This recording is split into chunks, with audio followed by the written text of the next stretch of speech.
Good morning student. Last class में हम लोगों ने मोल कॉन्सेप्ट कंप्लीट किया। अब मोल कॉन्सेप्ट जो कंप्लीट किया उसमें जो कंसंट्रेशन टर्म थे उससे रिलेटेड कुछ क्वेश्चन हमको करने थे जो हम लोगों ने किया नहीं था। अब हम लोग उससे रिलेटेड क्वेश्चन स्टार्ट कर रहे हैं। तो पहला क्वेश्चन हम लोग ले रहे हैं, जेईई मेंस 2021 में ये क्वेश्चन पूछा गया है। क्वेश्चन है mole fraction of a solid in a 100 molar aqueous solution dot dot dot into 10 power minus 2। अब ये क्वेश्चन आपको पूछा गया 2021 में। क्वेश्चन काफी आसान है, आप आसानी से अप्रोच ले सकते हैं। तो हम क्या कर रहे हैं, यहाँ पे हमसे पूछा गया है कि मोल फ्रैक्शन ऑफ सॉलिड। तो मोल फ्रैक्शन को हम लोगों ने सीखा है कि एक्स से रिप्रेजेंट करते हैं।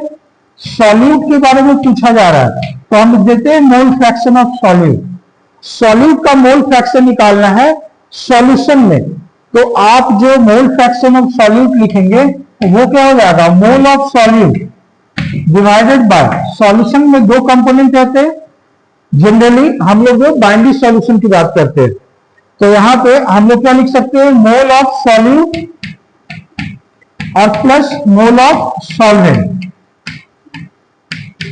Mole of solvent. अब हमें 100 मोलल दिया हुआ है तो मोलल का मतलब क्या होता है, मोलैलिटी। मोलल का मतलब होता है मोलैलिटी और मोलैलिटी को हम लोग डिफाइन करते हैं mole of solute. Mole of solute पर केजी ऑफ सॉल्वेंट। तो हम लोग लिख सकते हैं weight of solvent in KG.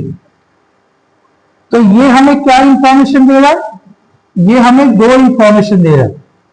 पहला कि हमें मोल पता चल गया कि मोल ऑफ सॉल्यूट क्या वैल्यू है, तो ये 100 है। दूसरा हमें पता चल गया कि वेट ऑफ सॉल्वेंट कितना है, तो वेट ऑफ सॉल्वेंट हमें पता चल गया कि ये 1 kg है और 1 kg को हम लोग 1000 ग्राम लिख सकते हैं। अब हमें ये दो इंफॉर्मेशन चाहिए, एक मोल ऑफ सॉल्यूट चाहिए, दूसरा मोल ऑफ सॉल्वेंट चाहिए। तो मोल ऑफ सॉल्यूट आपको 100 दिया हुआ, तो मोल ऑफ सॉल्यूट प्लस, अब मोल ऑफ सॉल्वेंट चाहिए तो मोल ऑफ सॉल्वेंट के लिए हम लोग क्या लिख सकते हैं, वेट बाय मोलर मास।